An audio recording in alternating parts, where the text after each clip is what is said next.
Hello friends, welcome to Ashish life sciences. आज इस video के अंदर हम इन्नेट इम्यूनिटी के बारे में पढ़ने वाले हैं। इम्यूनिटी के दो टाइप्स होते हैं, उनमें से पहला टाइप इन्नेट और दूसरा जो टाइप होता है एडेप्टिव। इसके बारे में मैंने ऑलरेडी वीडियो बनाया है। उस वीडियो के अंदर हमने इन्नेट और एडेप्टिव इनका इंट्रोडक्टरी पार्ट पढ़ा था।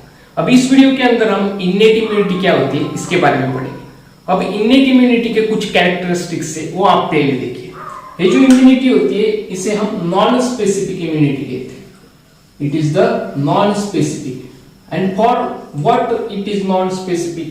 For the pathogens, okay?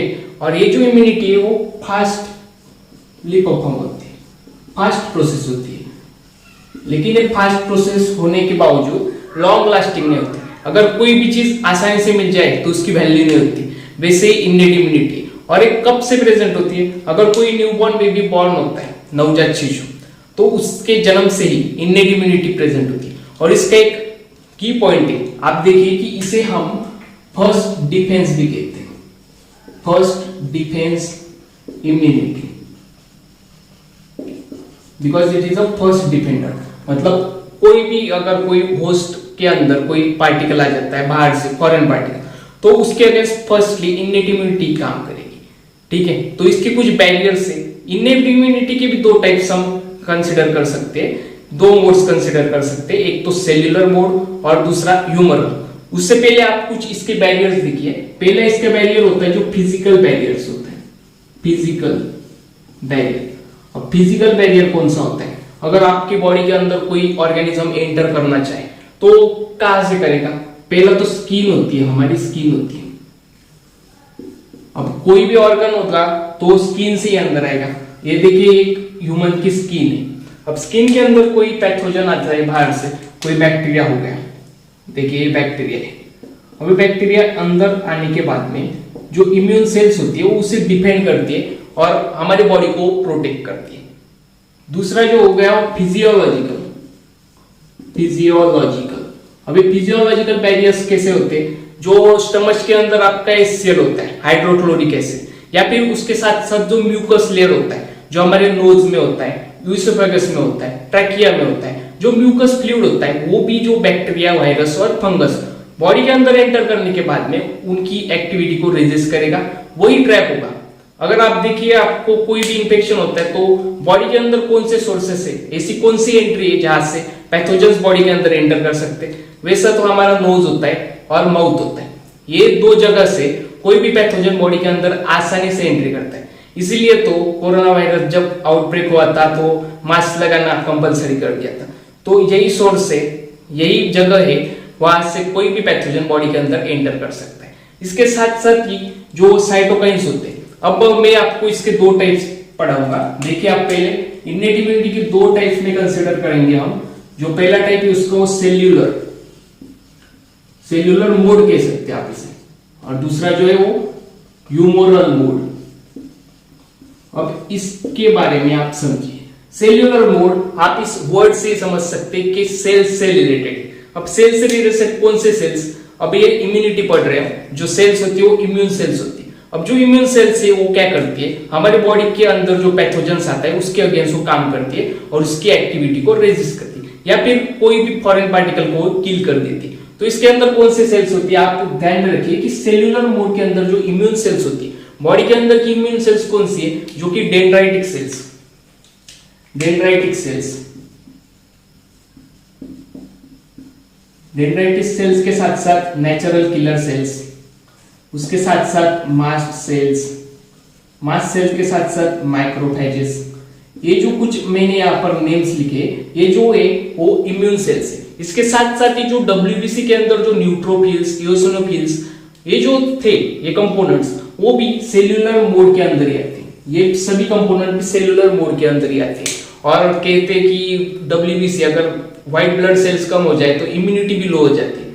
WBC immunity के अंदर बहुत ही अच्छा रोल प्ले करती है, क्योंकि किसी भी पर्सन के अंदर आरबीसी का काउंट ज्यादा होता है, डब्ल्यूबीसी का काउंट कम भी होता है। अगर कम काउंट हो गया तो उसकी इम्यूनिटी लो मानी जाती है और उसे कुछ डिसीजेस हो जाते हैं।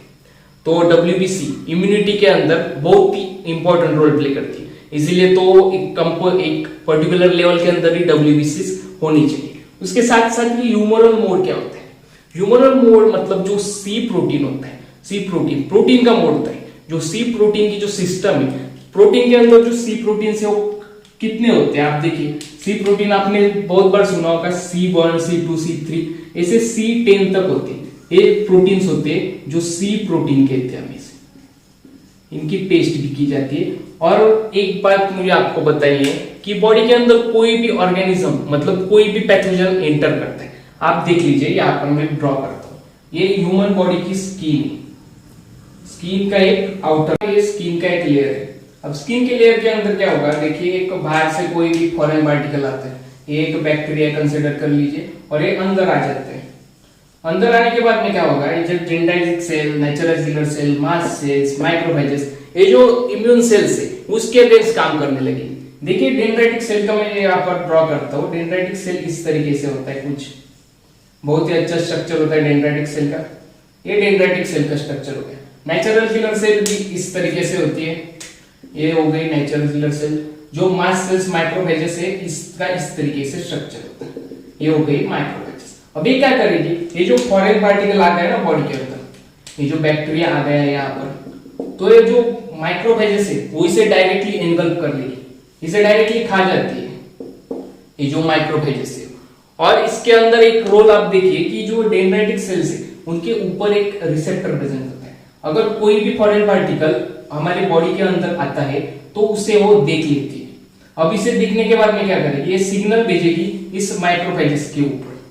अब डेंड्राइटिक सेल्स ने किसी फॉरेन पार्टिकल को देख लिया बॉडी के अंदर, तो जो माइक्रोफेजेस से, मास्ट सेल से उसे सिग्नल भेजेगी, और वो सेल क्या करेगी, वो डायरेक्टली एनगल्फ करते हैं। एनगल्फ मतलब जो फैगोसाइटोसिस की प्रोसेस करती है। आप ये समझिए फैगोसाइटोसिस क्या होता है। अगर मान लीजिए कोई ये बैक्टीरिया आ गया बॉडी के अंदर, और बैक्टीरिया आने के बाद में इसे एनगल्फ करने का काम किसका है, डायरेक्टली खा जाता है माइक्रोफेजेस। देखिए माइक्रोफेजेस का काम होता है। अब ये माइक्रोफेज हो गया, तो ये बैक्टीरिया इसने अगर देख लिया तो क्या करेगा, ये डायरेक्टली इसे एनगल्फ कर लेगा, खा लेगा। इसे इस प्रोसीजर को ही कहते हैं एनगल्फमेंट, मतलब वो फैगोसाइटोसिस कहते हैं इसे। इस प्रोसीजर को हम कहते हैं कि फैगोसाइटोसिस हो गया। माइक्रोफेजेस ने डायरेक्टली उस बैक्टीरिया, वायरस और जो भी फॉरेन पार्टिकल था उसे एनगल्फ कर लिया। अब एनगल्फ करने के बाद में इसे डिस्ट्रॉय कर दिया जाता है, इसे किल की जाती है, ठीक है। इसी तरीके से जो इम्यून सेल्स है वो काम करती है। और अगर आपके बॉडी के अंदर देखिए, आप एक बात समझिए, बॉडी के अंदर अगर कोई जख्म आ जाती है, वोंड हो जाता है, कोई गिर जाता है, तो देखिए उसके आसपास के एरिया के अंदर उसे वोंड हो जाती है, स्वेलिंग आ जाती है, तो ये अच्छी बात है क्योंकि बॉडी के अंदर कुछ चेंजेस हो गए, क्योंकि इम्यून सेल्स उसके ऊपर काम करती है। तो आप देखिए ये जो कुछ प्रोसेस चल रही है या युद्ध हो रही है, तो किस तरीके से होते हैं, इम्यून सेल्स किस तरीके से काम करती है। तो एक इम्यून सेल्स इस बैक्टीरिया को किल करने के लिए कुछ केमिकल्स रिलीज करती है। केमिकल्स की मदद से ये किल करती है किसी पैथोजन को। अगर आप सोच रहे कि यार इसके हाथ में तो कुछ नहीं ना, इसके हाथ में पिस्तौल नहीं है, कुछ नहीं है, कुछ बम नहीं है, तो किस तरीके से होता है, ये केमिकल्स रिलीज करते हैं। फिर केमिकल्स कौन से होते हैं, ये केमिकल्स होते हैं साइटोकाइन्स। साइटोकाइन्स के साथ साथ ही इंटरल्यूकिन, ये कुछ केमिकल्स है, ये केमिकल्स रिलीज कर देते हैं। और केमिकल्स रिलीज करने के बाद में जो भी कोई पैथोजन है उसे किल किया जाता है। इसी तरीके से जो ह्यूमरल मोड है वो भी काम करता है। देखिए ह्यूमरल मोड क्या करते हैं, कोई बैक्टीरिया आ गया तो जो सी प्रोटीन है उसके अंदर छेद कर देते हैं। छेद करने के बाद में अगर आप किसी के बॉडी के अंदर छेद कर दे तो वो जिंदा थोड़ी रहेगा। इसी तरीके से बैक्टीरिया को किल किया जाता है। वैसे ही सेल्यूलर और ह्यूमरल ये भी इसमें इंपॉर्टेंट रोल प्ले करती है। इसके बारे में हमने तो देखा। अगर आपको इस वीडियो के अंदर कोई डाउट है तो आप कमेंट सेक्शन में पूछ सकते हैं। एक बात आप समझिए कि ये जो फास्ट प्रोसेस है, फास्ट प्रोसेस होने के बावजूद भी ये लॉन्ग लास्टिंग नहीं है, क्योंकि लॉन्ग लास्टिंग प्रोसीजर जो है एडेप्टिव इम्यूनिटी, ये बहुत ही स्लो प्रोसेस है। न्यूबॉर्न बेबीज के अंदर ही पाई जाती है इन्नेट इम्यूनिटी और ये नॉन स्पेसिफिक इम्यूनिटी। तो मुझे लगता है समझ में आ गया होगा आपको ये टॉपिक। अगर आपको डाउट है तो आप कमेंट सेक्शन में पूछ ही सकते हैं। और डिस्क्रिप्शन बॉक्स में मैंने इम्यूनिटी के वीडियो की लिंक भी प्रोवाइड करवा दी है और इम्यूनोलॉजी की पूरी सीरीज है वो भी मैंने डिस्क्रिप्शन बॉक्स में प्रोवाइड करवाई। Thank you very much for your patience listening.